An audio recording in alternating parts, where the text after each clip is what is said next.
दोस्तों आज की वीडियो में हम जानेंगे ज़हीरुद्दीन बाबर के बारे में।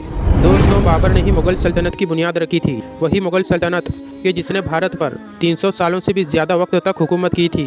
दोस्तों आज की वीडियो में हम जानेंगे कि बाबर कौन थे और वो हिंदुस्तान में क्यों और कैसे आए थे, और बाबर ने हिंदुस्तान में आने के बाद अपनी छोटी सी फ़ौज के साथ इतनी बड़ी और मजबूत सल्तनत को कैसे फतह कर लिया था। दोस्तों बाबर की पैदाइश 14 फरवरी 1483 में उज़्बेकिस्तान के एक शहर में हुई थी। बाबर का पूरा नाम ज़हीरुद्दीन मोहम्मद बाबर था। दोस्तों बाबर का रिश्ता बाप की तरफ से ऊपर जाकर अमीर तैमूर से मिलता था। दोस्तों अमीर तैमूर की बहुत बड़ी सल्तनत थी, लेकिन जब अमीर तैमूर का इंतकाल हुआ तो उसके बेटों ने उसकी सल्तनत को बांट लिया था, और इन्हीं बटी हुई सल्तनतों में एक सल्तनत उज़्बेकिस्तान की भी थी। ये सल्तनत अमीर तैमूर के 5 नस्लों के बाद आकर बाबर के वालिद के हिस्से में आई थी, और बाबर के वालिद के मौत के बाद ये सल्तनत बाबर के हिस्से में आई। जिस वक्त बाबर अपने वालिद की सल्तनत की गद्दी पर बैठा उस वक्त बाबर की उम्र सिर्फ 13 साल थी, लेकिन अचानक बाबर के चाचा ने उसके खिलाफ बगावत कर दी और बाबर को गद्दी से हटा दिया और बाबर को कत्ल करने पर आमादा हो गए। लेकिन बाबर वहां से फरार हो गया और कई सालों तक जंगलों और रेगिस्तानों में भटकता रहा, और इसी बीच बाबर अपनी फौज बनाता रहा और छोटे छोटे इलाकों पर हमला करता रहा। सन 1510 ईस्वी में बाबर ने ईरान के बादशाह शाह इस्माइल के साथ इत्तेहाद कर लिया। शाह इस्माइल ने बाबर को खूब दौलत और फौज फराहम कर दी, और फिर बाबर धीरे धीरे अपनी सल्तनत बढ़ाता चला गया। हिंदुस्तान में उस वक्त इब्राहिम लोदी की हुकूमत थी। इब्राहिम लोदी की सल्तनत को ख़त्म करने के लिए हिंदू राजा राणा सांगा और दौलत खान लोदी ने बाबर को इनवाइट किया कि आप दिल्ली आकर इब्राहिम लोदी पर हमला कर दो और दिल्ली का सारा खजाना ले जाओ। जिस वक्त बाबर हिंदुस्तान में दाखिल हुए थे उस वक्त बाबर के पास 13 से 20 हज़ार की ही फौज थी, और बाबर के पास बारूदी हथियार और तोपें थी, और बाबर का मुकाबला था लोदी सल्तनत के हुक्मरान इब्राहिम लोदी से। इब्राहिम लोदी के पास तकरीबन 1 लाख की फ़ौज थी और बहुत से जंगी हाथी थे। बाबर को ये पता था कि वो 30,000 की फ़ौज के साथ इब्राहिम लोदी की 1 लाख की फ़ौज को शिकस्त नहीं दे पाएगा।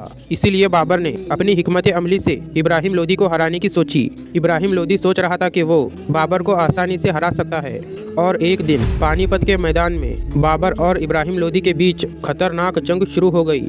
जब इब्राहिम लोदी ने देखा कि उसकी फ़ौज बाबर के मुकाबले में बहुत ज़्यादा है तो उसने बेखौफ होकर अपनी पूरी फौज को एक साथ मैदान में हमला करने का हुक्म दिया।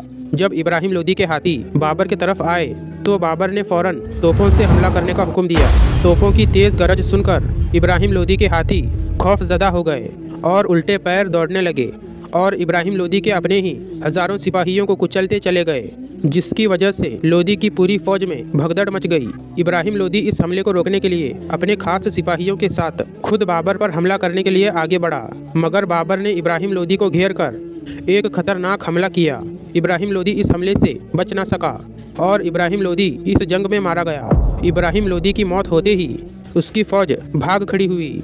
इस तरह से बाबर ने हिंदुस्तान में पहली फतह हासिल कर ली। बाबर ने इस जंग को जीतने के साथ ही हिंदुस्तान में मुग़ल सल्तनत की बुनियाद रख दी थी। राणा सांगा ने सोचा था कि बाबर इब्राहिम लोदी को हराकर लूटपाट करके वापस अफगानिस्तान चला जाएगा और पीछे से हम दिल्ली सल्तनत पर कब्जा कर लेंगे। इब्राहिम लोदी को हराकर ज़हीरुद्दीन बाबर पूरी शान और शौकत के साथ दिल्ली में दाखिल हुए और अपनी मुग़ल सल्तनत कायम कर दी। और ये बात मेवाड़ के राजा राणा सांगा को पसंद नहीं आई, और राणा सांगा ने बाबर से जंग करने का ऐलान कर दिया। बाबर की फ़ौज राणा सांगा के मुकाबले में आधी भी नहीं थी, मगर ज़हीरुद्दीन मोहम्मद बाबर बहुत बहादुर बादशाह थे।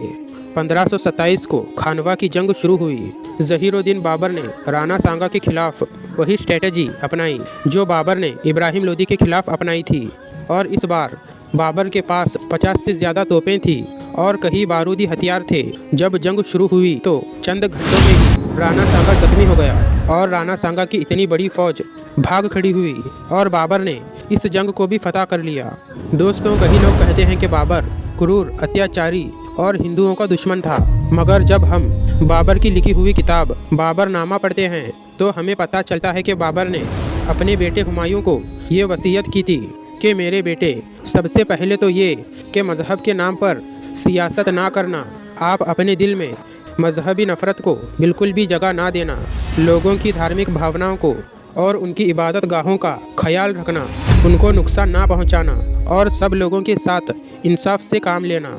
गैर मुस्लिमों के लिए ये सोच थी बाबर की दोस्तों कहा जाता है कि बाबर का बेटा हुमायूं शदीद बीमार हो गया।